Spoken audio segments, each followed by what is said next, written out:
So guys, welcome to another episode of the BFG. Today we'll be carrying on the chapter called Journey to Dream Country. We were three quarters through it last time, but we got to 14 minutes. So get ready for a shorter episode this week, and we'll start like this. How else do they catch people? She asked. All of them is having their own special way of catching the human being, the BFG said. The meat-dripping giant is preferring to pretend he is a big tree growing in the park. He is standing in the park in the dusty evening, and he is holding great big branches over his head. And there he is waiting until some happy families is coming to have a picnic under the spreading tree. The meat-dripping giant is watching them as they lay out the little picnic. But in the end, it's the meat dripper who is having the picnic. It's too awful, Sophie cried. The gizzard gulping giant is a city lover. The BFG went on. The gizzard gulper is lying high up between the roofs of the houses in the big cities.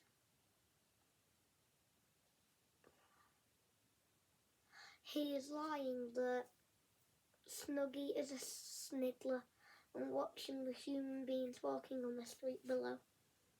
And when he sees one, that he is simply reaching down and snatching it off the street like a monkey talking to a nut. He says it is nice to be able to pick and choose what she is having for your supper. He says it is like choosing from a menu. Don't people see him doing it? Sophie asked. They is never seeing him. Don't forget it is dusky dark at this time. Also, the gizzard gulper is very fast arm. His fast arm is going up and down quicker than Squinkers. Surely there's some sort of outcry, Sophie said. The world is a whopping big place, said the BFG.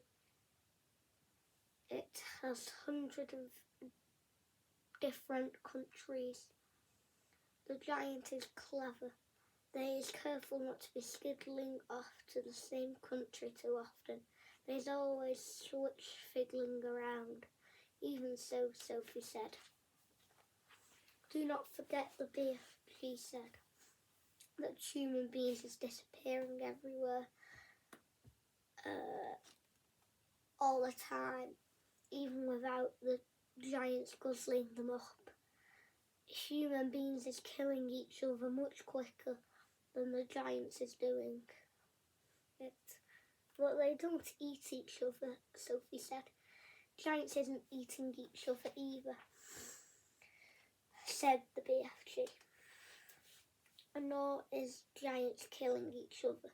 Giants is not very lovely, but they's not killing each other. Nor is crocodilies killing other crocodilies. Nor is pussycats. They kill mice, Sophie said. They is not killing their own kind, the BFG said.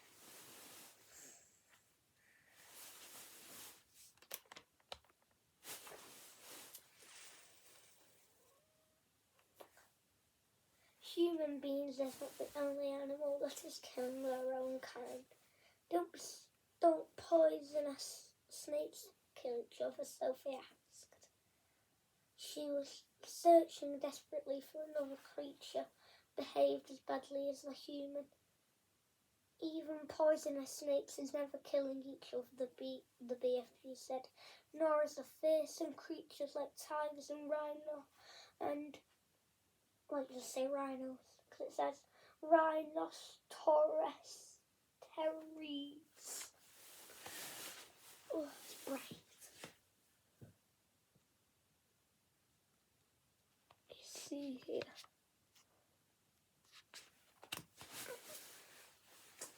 None of them is ever killing their own kind. Have you ever thought about that? Sophie kept silent. I was not understanding human beings at all, the BFG said. You is a human being and you are saying it is grisling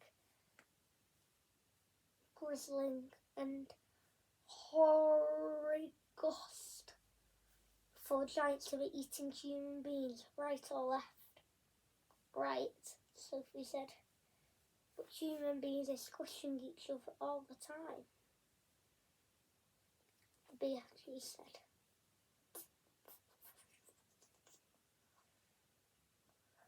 They is shooting guns and going up in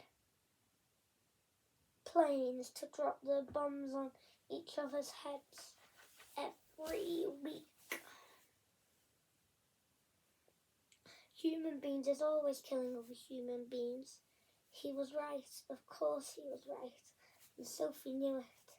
She was beginning to wonder whether humans were actually better than giants. Even so, she said, defending her own race, I think it's rotten that those foul giants should go off every night to eat humans. Humans have never done them any harm.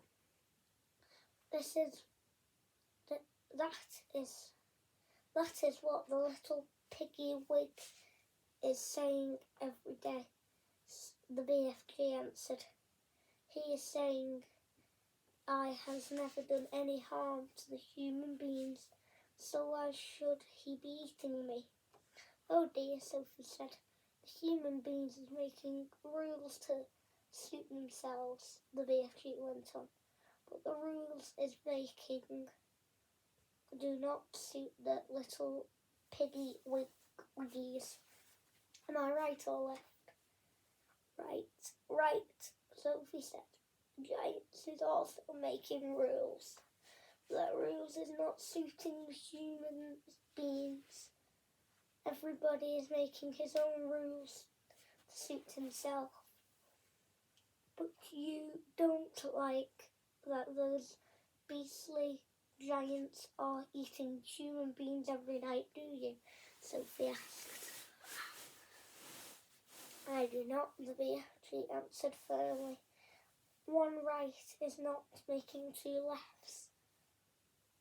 Is you quite cosy down there in my pocket? I'm fine, Sophie said.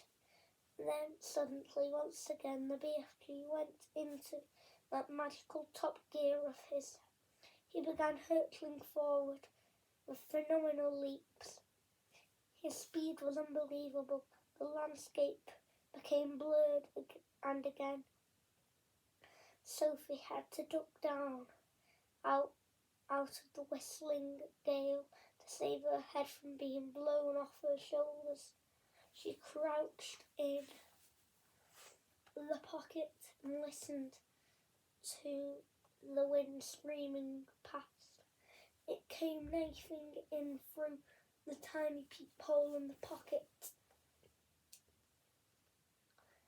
and whooshed around like a hurricane. But this time the BFG didn't stay in top gear long. It seemed as though he had some barrier to cross. A vast mountain perhaps, or an ocean, or a great desert. But having crossed it, he once again slowed down to his normal gallop, and Sophie was able to pop her head out and look more at the view. She noticed immediately that they were now in an altogether paler country. The sun had disappeared above a film of vapour. The air was becoming cooler every minute. ground was flat and treeless, and there seemed to be no colour in it at all. Every minute the mist became thicker, the air became colder still, and everything became paler and paler, until soon there was nothing but grey and white all around them. They were in a country of swirling mists and ghostly vapours.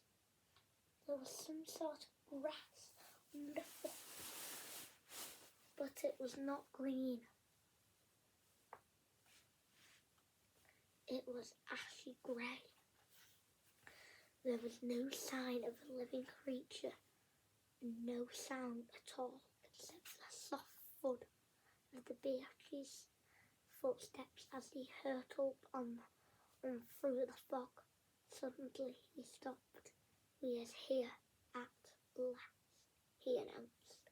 He bent down and lifted Sophie from his nightie, and her feet were bare. She shivered and stirred around her at the swirling mists and ghostly vapours. "Where are we?" she asked. "We is in Dream Country," the BFG said. "This is where all dreams is beginning." And that's where we're going to stop for today. So join us next time where we'll be reading the chapter about Dream Country. So join us then.